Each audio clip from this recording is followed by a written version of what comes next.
着老夫垫背！你肯杀我，朱雀国必将你碎尸！又来了！早实现。 Sementara Cihu merasakan penyesalan yang mendalam, tubuh Zoe sudah hampir mencapai titik ambang kematian dan akan menghilang, namun pagoda di tangan Wang Lin tiba-tiba terbang dan mayat wanita itu keluar dari pagoda dan melayang di udara. Suara misterius seperti alunan musik yang merdu segera terdengar dari mayat wanita itu, "Kamu tidak akan mati." Mata semua orang dipenuhi dengan keterkejutan saat mendengar suara wanita mayat itu. Wang Lin segera mundur, dia dan lainnya melihat pedang emas raksasa yang muncul di langit. Wanita itu melangkah maju dan meraih pedang cahaya emas itu. Tiba-tiba, nyanyian pedang yang menembus seluruh alam surgawi segera bergema.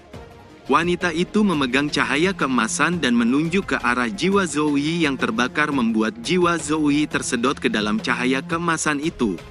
Wanita misterius itu berkata, "Kamu melindungiku selama lebih dari 2000 tahun, jadi aku memberimu jiwa pedang surgawi, dalam 10.000 tahun, kau akan menjadi kaisar surgawi."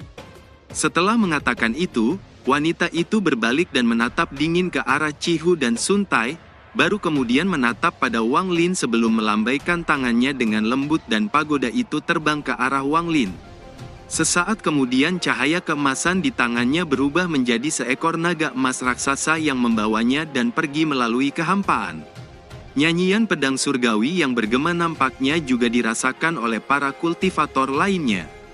Seorang pria berjubah hijau tiba-tiba mengangkat kepalanya dan bergumam, "Pedang surgawi hujan, itu benar, hanya pedang surgawi hujan yang bisa mengeluarkan nyanyian pedang seperti itu.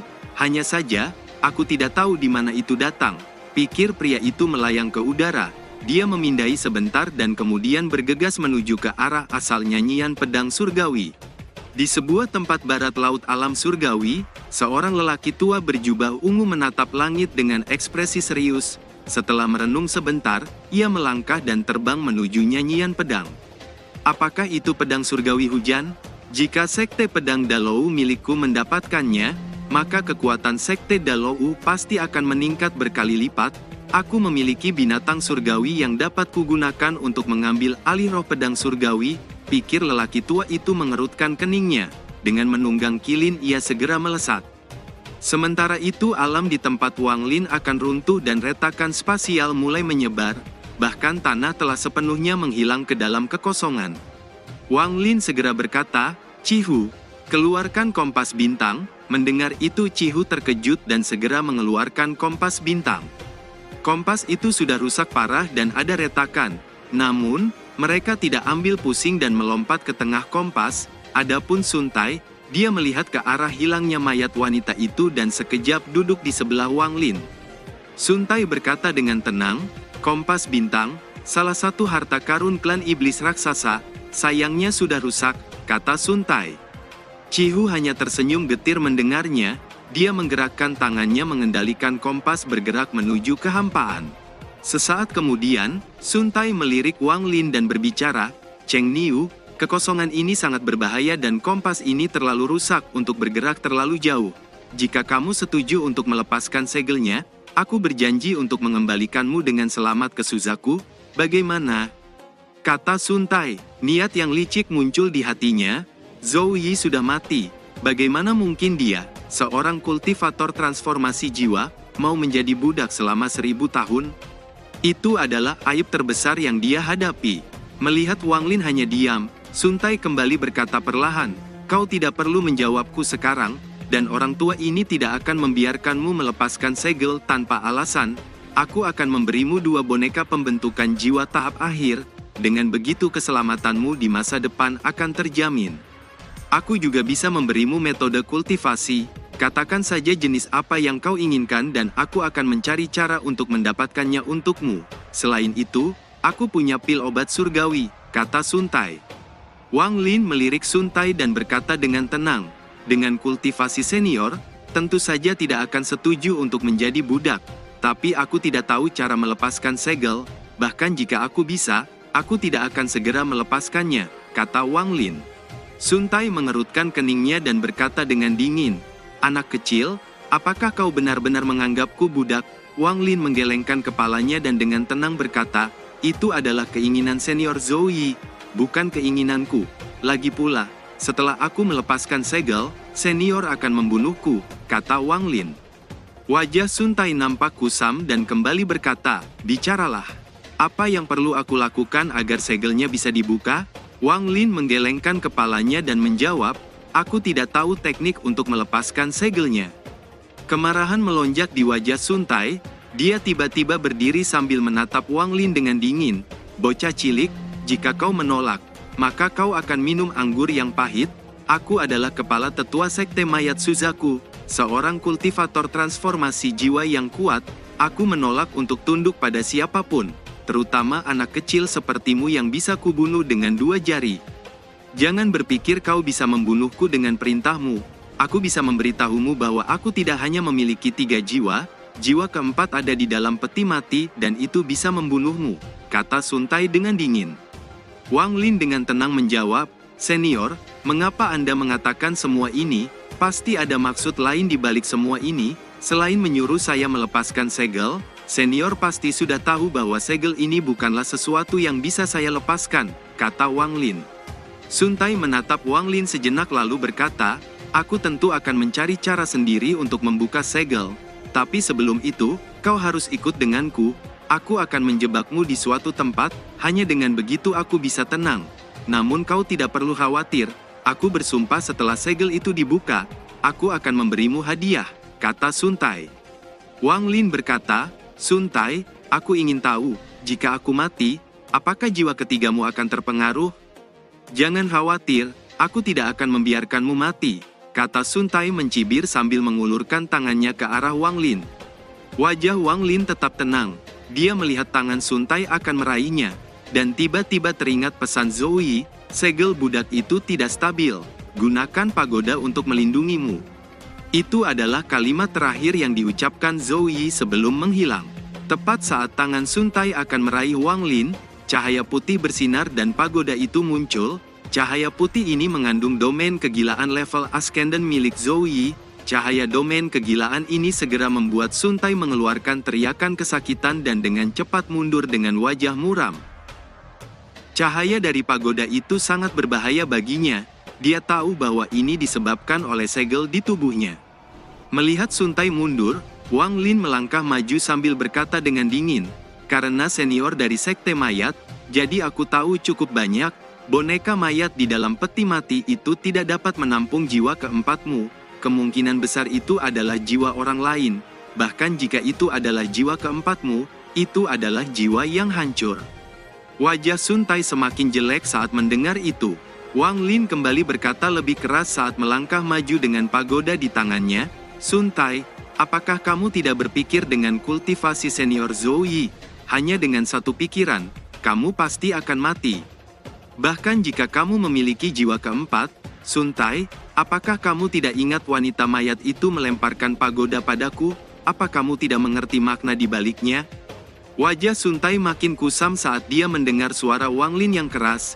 Dia mulai meragukan dirinya sendiri, yakin dengan kata-kata Wang Lin dan terus mundur dengan rasa takut. Meski hati Sun Tai mulai panik, tapi dia tidak menunjukkannya sedikit pun di wajahnya. Wang Lin terus melangkah maju sambil berkata, pada akhirnya, kamu harus mencari tahu sendiri makna tersembunyi itu. Jika kamu masih tidak memahaminya, maka itu akan menjadi akhir hidupmu. Sun Tai terus mundur, kali ini dia dengan cepat mundur dan menjauh. Aku tidak akan merendahkan diri untuk berhadapan dengan junior sepertimu. Jika kau berani menghancurkan jiwa ketigaku, kau akan melihat bagaimana aku akan membalasnya. Setelah mengatakan itu, Sun Tai terbang ke kejauhan dan tidak lagi berbicara untuk menjebak Wang Lin.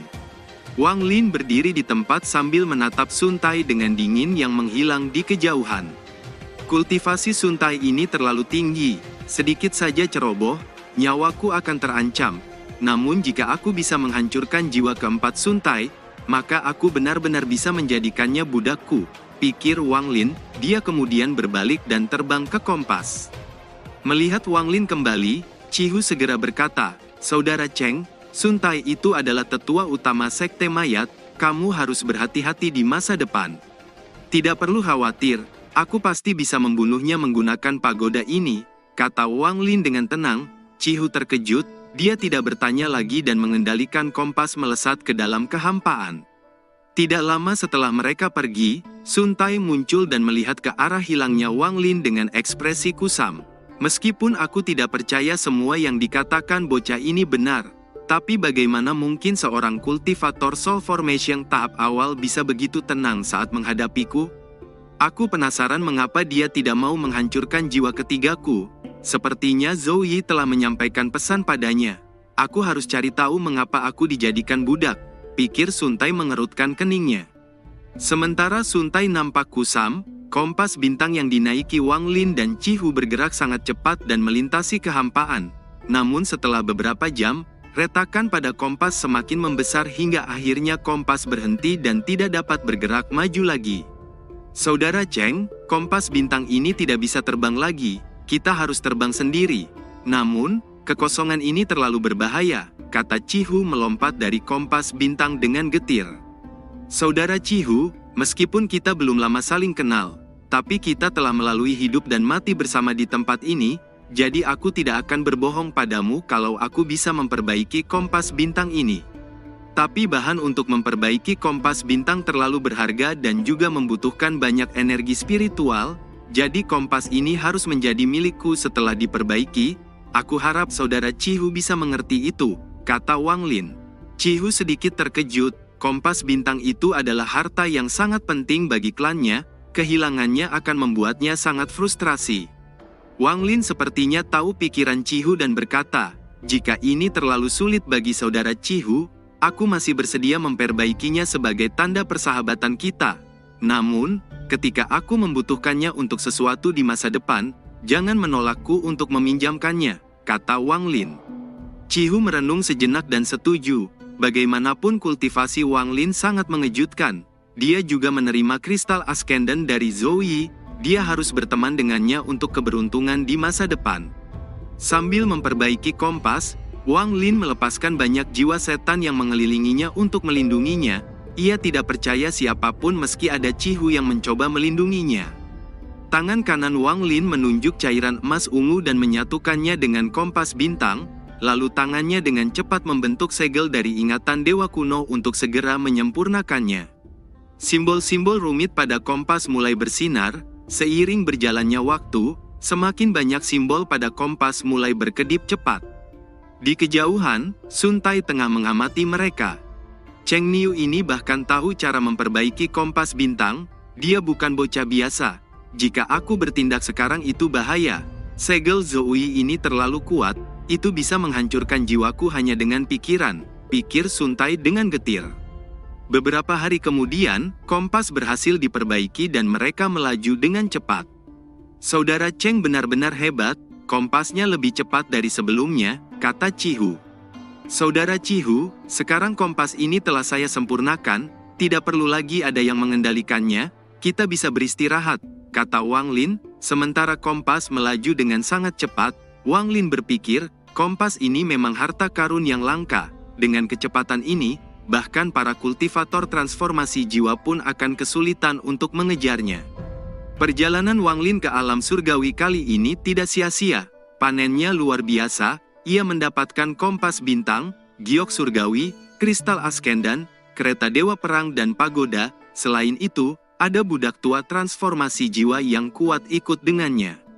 Di rumput hijau luas nampak Ting Er berdiri di atas seekor naga emas yang melepaskan gelombang energi pedang. Di dahi naga emas ini, ada gumpalan warna ungu yang terkadang memperlihatkan wajah Zhou Yi yang tak berdaya.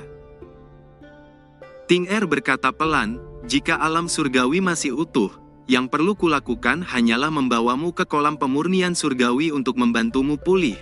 Namun, kolam itu sudah hilang, hanya satu pedang surgawi hujan, terlalu lambat, kata Ting Er. Ting Er, mengapa kamu melakukan semua ini? Apakah kau ingin menyia-nyiakan semua energi spiritual surgawi yang telah kukumpulkan untukmu? Kata Zhou Yi. Kamu adalah kaisar surgawi yang dimahkotai olehku, Qin Feng. Jika aku menolak untuk membiarkanmu mati, kamu tidak akan mati. Lagi pula, namaku bukan Ting Er. Mendengar itu Zhou Yi menunjukkan ekspresi muram. Itu benar, namamu bukan Ting Er, aku sudah mengingat semuanya. Karena kamu bukan Ting Er, maka biarkan aku pergi, aku sudah mati, kata Zhou Yi.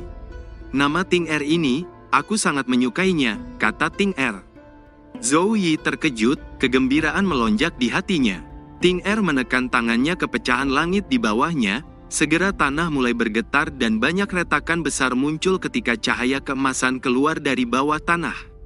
Sesaat kemudian, semua cahaya keemasan berkumpul di satu tempat dan alunan nyanyian pedang yang nyaring segera bergema ke seluruh alam surgawi, menyebabkan naga emas yang membawa Ting Er bahkan mengeluarkan suara raungan misterius. Pedang surgawi hujan kedua, muncullah, kata Ting Er. Segera tanah pecah saat seekor naga emas melesat keluar dari bawah tanah dan bergabung dengan naga emas Ting Er, membuat kedua naga itu mulai mengeluarkan raungan gembira seolah-olah dua teman lama sedang bertemu. Seorang lelaki tua dari sekte Dalao yang sedang duduk di atas kilin, tiba-tiba membuka matanya, dia melihat beberapa makhluk kuat dari kehampaan yang berlari dengan panik karena raungan suara naga. Pedang surgawi hujan lainnya, ada dua yang muncul, tapi aku tidak tahu apakah itu cukup untuk membangkitkan jiwa pedang, gumam orang tua itu mengerutkan keningnya. Sesaat kemudian kegembiraan muncul di wajahnya.